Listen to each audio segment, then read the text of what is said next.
तुम्ही कधी आयुष्यामध्ये 3 पायांचा घोडा बघितलेला आहे का बघा?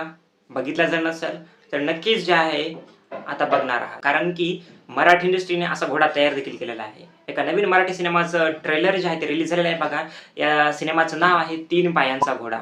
हा सिनेमा जो आहे राहुल देशपांडे जे आहेत डायरेक्ट करत आहेत. खूप दिवसांनी त्यांनी एका वेगळ्या विषयाला हात लावलेला आहे बघा आणि एक वेगळी स्टोरी या सिनेमामध्ये आहे. एक नोट मी सुरुवातीलाच देऊन टाकतो, की त्यांनी एक वेगळा विषय हात लावलेला आहे बघा आणि हा मूव्ही मला तरी वाटतो, की काही सीन्स यामधले 18+ आहेत. त्यामुळे बाकीच्या मुलांनी थोडाफार विचार करूनच हा सिनेमा जो आहे मुलांनी, मुलींनी सगळ्यांनीच विचार करूनच बघावा. नक्कीच मी एक सीन तुम्ही जर बघितला असेल ट्रेलर, तर मी कोणत्या सीनविषयी बोलत आहे तुम्हाला समजत असेल.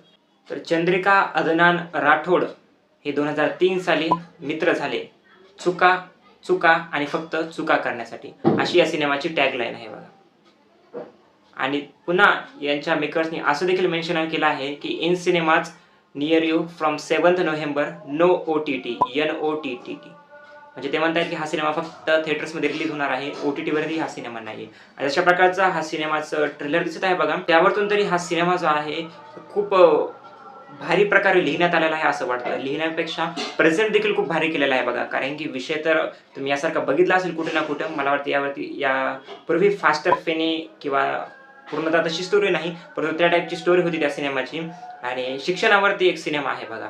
आणि परंतु प्रेझेंट करण्याचं त्यांनी जे मीडियम यूज केलेला आहे, ज्या टाईपचं त्यांनी ट्रेलर कट केलेला आहे, त्यावरून तरी मला भारी वाटलं बघा, की एक बीजीएम दाखवायचं मधात एक सीन दाखवायचा, मधात थोडीफार डायलॉग्स दाखवायचे, परत तोच रूटीन त्यांनी फॉलो केला आहे. वेगळं काहीतरी त्यांनी ट्राय केलं ट्रेलरमध्ये. आणि परत स्टोरी जर सांगायला गेली तर 2 मुलं आणि 1 मुलगी असे मित्र दिसत आहेत बघा, ज्यामध्ये की एक जणाला कोणाला तरी नकली मार्कशीट्स तयार करून घ्यायचे आहेत आणि त्याविषयीच मग खूप साऱ्या कुटाणे होतात आणि त्याच्या अवतीभोवतीच या सिनेमाची स्टोरी जी आहे फिरताना दिसत आहे.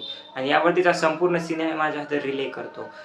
ओव्हरऑल ट्रेलर मला बऱ्यापैकी चांगलं वाटलं बघा.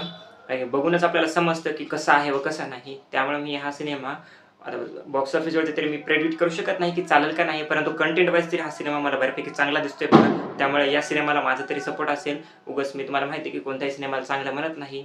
मला खूप साऱ्या शिव्याही भेटतात. मी जर कोणत्या सिनेमाला काही जरी बोललं, परंतु ठीक आहे, आपापलं मत असतं बघा. तुमचंही वेगळं काही असू शकतं. तर तुम्ही ट्रेलर बघा आणि नक्कीच मलाही तुमचं मत कमेंट्समध्ये सांगा, की तुम्हाला ट्रेलर बघितल्यानंतर या सिनेमाचं ट्रेलर कसं वाटलं, की कसं नाही. धन्यवाद.